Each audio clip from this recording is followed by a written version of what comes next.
Well, hello everyone and welcome to this week's travel update. I'm afraid the surroundings are somewhat more boring than my Facebook Live than I did last week from Celebrity's brand new ship Beyond down in Southampton.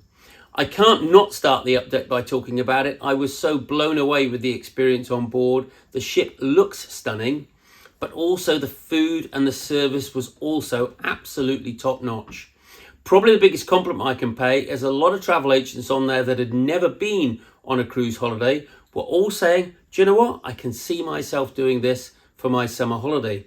So if you're somebody that's not cruised, pop into your local Miles Morgan travel shop, pick up a Celebrity brochure, have a look at Beyond. If you want to talk to me, you most certainly can. I'd be delighted to talk to you for an hour or more about how fantastic the ship is. Moving on to other things, in the news an awful lot this week is passports. What I would say is if you're planning a trip in 2022, get your passport out, and if the expiry is any time during this year, please make sure you send an application in for a new one.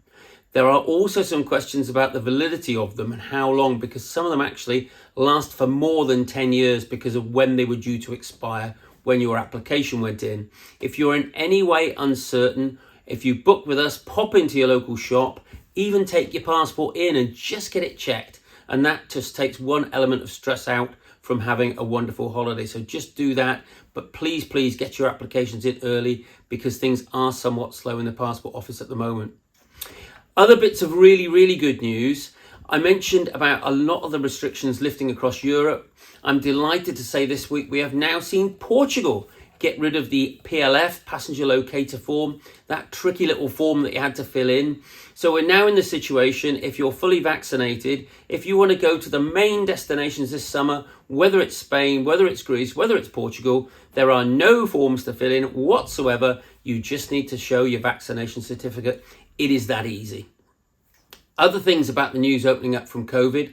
Wonderful that from Monday, New Zealand is opening its doors, probably the place that was most locked down over COVID. That now is open to international travel, so wonderful you can now go down to New Zealand. And finally, on a similar vein, the other place that was locked down for quite a long time was Western Australia, Perth and the surrounding area there. They also have now lifted their restrictions for international travel. So we can really see, one, the world is opening up for travellers, but secondly, it's so much easier, which I know a lot of you were finding quite painful over the past 2 years, but it's dead easy now. And if you're unsure about any of the rules and regulations, just pop into your local shop and they'd be delighted to help you. So it's lovely to report another good news update this week. And fingers crossed I'll be doing the same next week. But please make sure you sort your passport out. And if you want Celebrity Beyond, you know where to find it. Have a great weekend.